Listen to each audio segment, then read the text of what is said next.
सबको नमस्कार। लॉकडाउन 17 तारीख को लॉकडाउन में काफ़ी ढील दी गई थी। एक हफ्ता हो गया। आज एक हफ्ते के बाद मैं ये कह सकता हूँ कि स्थिति नियंत्रण में है और कोई भी घबराने वाली बात नहीं है। जब लॉकडाउन में ढील दी गई थी, हमें ये उम्मीद थी कि थोड़े से केसेस में बढ़ोतरी होगी। लॉकडाउन में ढील देने के बाद थोड़ी बढ़ोतरी हुई है, लेकिन चिंता की कोई बात नहीं है। मुझे चिंता तब होगी जब दो बातें अगर होंगी। एक तो ये कि अगर मौत का आंकड़ा बहुत तेज़ी से अगर बढ़ने लगेगा, जैसा मैं बार बार कहता रहा कि हमें कोरोना अभी कोई आज या कल में जाने वाला नहीं है। कोरोना तो रहेगा। अब अगर कोरोना होता रहे और लोग ठीक हो के अपने घर जाते रहें तो चिंता करने का कोई विषय नहीं है। तो एक तो ये कि मौत नहीं होनी चाहिए ज़्यादा। मौत के आंकड़े को हम कोशिश करके सबको बचा सकें, सब मौत के आंकड़े को कम से कम रख सकें। और दूसरा ये कि जो केसेस हो रहे हैं वो इतने गंभीर केस ना हों कि हमारा अस्पतालों का पूरा सिस्टम बैठ जाए, कोलैप्स कर जाए। अगर हमारे अस्पताल इतने मरीज आने लग गए कि हमारा अस्पताल बैठ जाएंगे, हमारे मान लीजिए बेड्स नहीं मिलेंगे, वेंटिलेटर नहीं मिलेंगे, ऑक्सीजन नहीं मिलेगी, अगर ऐसी स्थिति हो जाएगी तब चिंता का विषय होगा। कल तक दिल्ली में 13,418 केस थे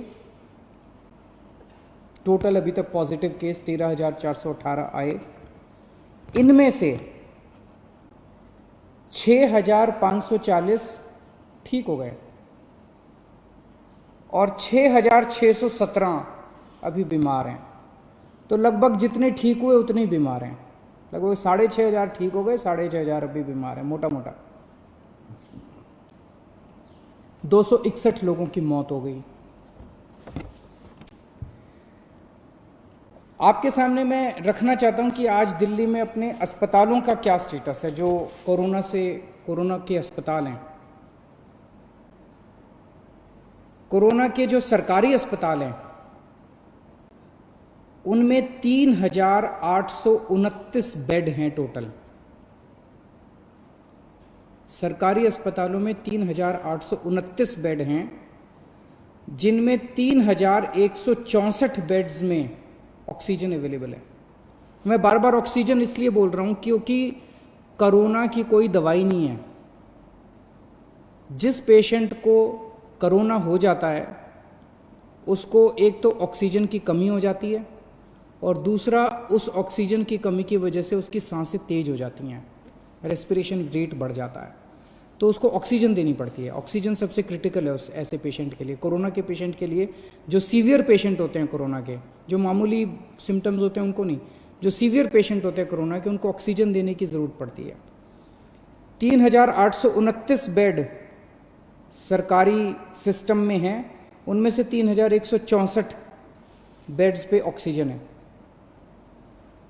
3,829 में से केवल 1,478 बेड अभी ऑक्यूपाइड हैं।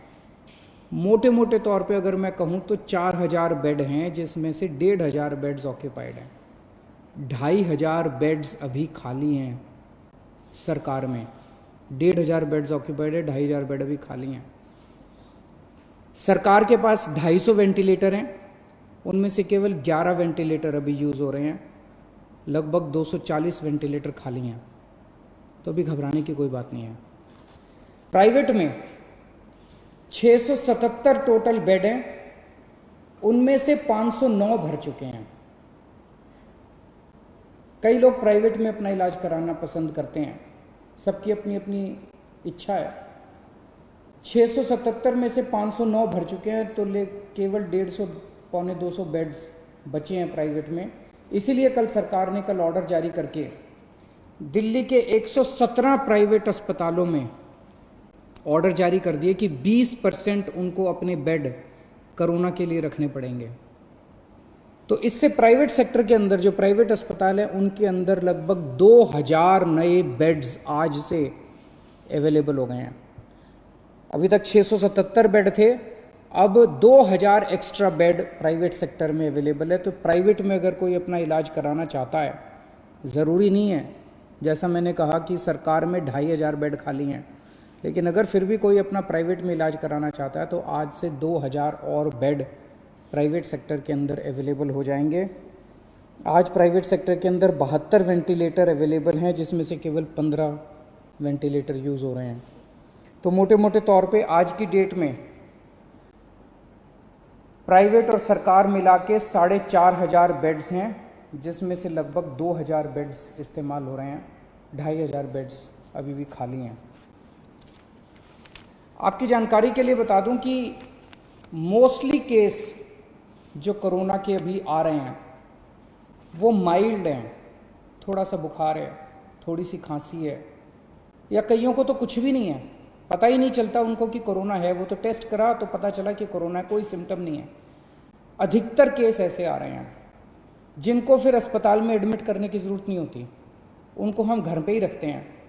और मेरी एक टीम है जो डेली उन लोगों से घर पे बातचीत करती रहती है, उनके परिवार के लोगों से बातचीत करती रहती है, उनको सलाह देती रहती है।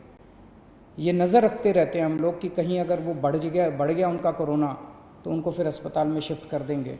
जैसे आज दिल्ली के अंदर 3314 लोगों का घर पे इलाज चल रहा है, लगभग 2000 लोगों का अस्पताल में इलाज चल रहा है और 3314 लोगों का घर पे इलाज चल रहा है। जैसे मैंने बताया कि हमने प्राइवेट में कल ऑर्डर कर दिए 117 अस्पतालों के अंदर अब 20% कैपेसिटी उनकी, 20% बेड कोरोना के लिए होंगे। इसी तरह से अगले 3-4 दिन के अंदर हम जीटीबी हॉस्पिटल को तैयार कर रहे हैं। जीटीबी हॉस्पिटल के 1500 बेड्स, सबको ऑक्सीजन बेड्स बना रहे हैं, और जीटीबी हॉस्पिटल के 1500 और बेड्स हमारे कोरोना के लिए तैयार हो जाएंगे। तो मैंने बताया आपको कि लगभग 4000 बेड आज सरकार में ऑलरेडी कोरोना के हैं, 1500 और हो जाएंगे, तो 5500 बेड सरकार में पूरी तरह से कोरोना के लिए डेडिकेट हो जाएंगे। और कल ही हम लोगों ने ऑर्डर दिया है और लगभग 2000 और बेड्स को ऑक्सीजन बेड्स कन्वर्ट करने के लिए। तो एक तरह से हमारी पूरी तैयारी है कि अगर कोरोना के गंभीर पेशेंट्स में अचानक उछाल आता है तो हम तैयार हैं। आज से एक हफ्ता पहले जब लॉकडाउन में ढील दी गई थी तब क्या स्थिति थी और आज क्या स्थिति है। 17 तारीख को लॉकडाउन में ढील दी गई थी। उस दिन टोटल पेशेंट दिल्ली में पॉजिटिव 9755 थे, आज 13418 हैं। एक हफ्ते के अंदर लगभग 3500 पेशेंट्स बढ़ गए।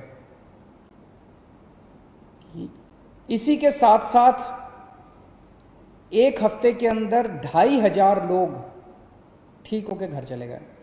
3500 बढ़ गए और 2500 ठीक हो गए। तो जैसे मैंने बताया कि लोग ठीक भी साथ साथ होते जा रहे हैं, बीमार हो रहे हैं लेकिन ठीक भी साथ साथ होते जा रहे हैं। लेकिन इसकी इंटरेस्टिंग चीज़ है, 3500 पेशेंट्स पिछले एक हफ्ते में नए पेशेंट्स आए, लेकिन अस्पतालों के अंदर 1750 बेड भरे हुए थे। 1750 पेशेंट 17 तारीख को अस्पतालों में थे, आज 2000 है। 250 बेड केवल भरे हैं। तो केवल 250 नए पेशेंट अस्पतालों के अंदर आए। अस्पतालों में भी ठीक हो रहे हैं और नए आ रहे हैं, ठीक हो रहे हैं और नए आ रहे हैं। केवल 250 नए बेड अस्पतालों के अंदर भरे हैं। अभी 2 दिन पहले मुझे पता चला कि एक प्राइवेट हॉस्पिटल ने, एक मरीज गया प्राइवेट हॉस्पिटल में और उस मरीज को सांस की तकलीफ़ हो रही थी। 2 दिन बाद उसका अस्पताल ने टेस्ट कराया, उसके 1-2 दिन बाद रिज़ल्ट आया और रिज़ल्ट पॉजिटिव आया। और पॉजिटिव रिज़ल्ट आने के बाद अस्पताल ने कहा कि आप तो कोविड पेशेंट है, हम आपका इलाज नहीं करेंगे, अब आप अपना बेड ढूंढ लीजिए। पेशेंट अपना बेड कैसे ढूंढेगा? पेशेंट कहाँ जाएगा? कोई भी अस्पताल इस तरह से किसी भी पेशेंट को बाहर नहीं निकाल सकता। हमने उस अस्पताल को शो कॉज नोटिस जारी किया है, प्राइवेट अस्पताल को, कि आपका लाइसेंस रद्द क्यों ना किया जाए। अगर किसी भी अस्पताल के अंदर कोई भी पेशेंट आता है और वो कोविड निकल आता है, उस अस्पताल की जिम्मेदारी है कि वो उसको अपनी एम्बुलेंस में बिठा के किसी या तो प्राइवेट या गवर्नमेंट हॉस्पिटल के अंदर उसको कोविड बेड दिलवाएगा। आप किसी भी पेशेंट को इस तरह से अपने हाल के ऊपर नहीं छोड़ सकते। एक जो मेरे सामने पता चला कि जो लोगों को तकलीफ कई बार आती है, जैसे मैंने अभी बताया, हमारे पास सरकार में अभी 2500 बेड खाली पड़े हैं और अब 2000 प्राइवेट सेक्टर में भी बेड खाली मिल होंगे, 4500 बेड खाली हैं, लेकिन लोगों को पता नहीं चलता किस अस्पताल में बेड खाली हैं, लोगों को पता नहीं चलता कहाँ जाएं। तो इसके लिए अब हम एक सिस्टम बना रहे हैं, 2-3 दिन के अंदर सिस्टम आपके सामने लाएंगे, जिसमें अगर कोई भी कोविड का सीरियस पेशेंट है और उसको बेड चाहिए, उसको एडमिशन चाहिए, उसको तुरंत पता चल जाएगा कि मुझे कहाँ जाने की ज़रूरत है। इसका पूरा सिस्टम बना रहे हैं और 2-3 दिन के अंदर ये पूरा सिस्टम बना के मैं आपके सामने आऊँगा। फ़िलहाल जैसे मैंने बताया कि दिल्ली के अंदर स्थिति नियंत्रण में है, केसेस थोड़े बढ़ रहे हैं, मैं मानता हूँ केसेस थोड़े बढ़ रहे हैं, लेकिन जितने केसेस बढ़ रहे हैं मोस्टली माइल्ड सिम्टम वाले हैं, एसिम्टोमेटिक हैं, उनका घर में इलाज चल रहा है, उनकी भी हम देखभाल कर रहे हैं और जो पेशेंट्स हॉस्पिटल में आ रहे हैं उनका भी हम पूरा ख्याल रख रहे हैं। बहुत बहुत शुक्रिया।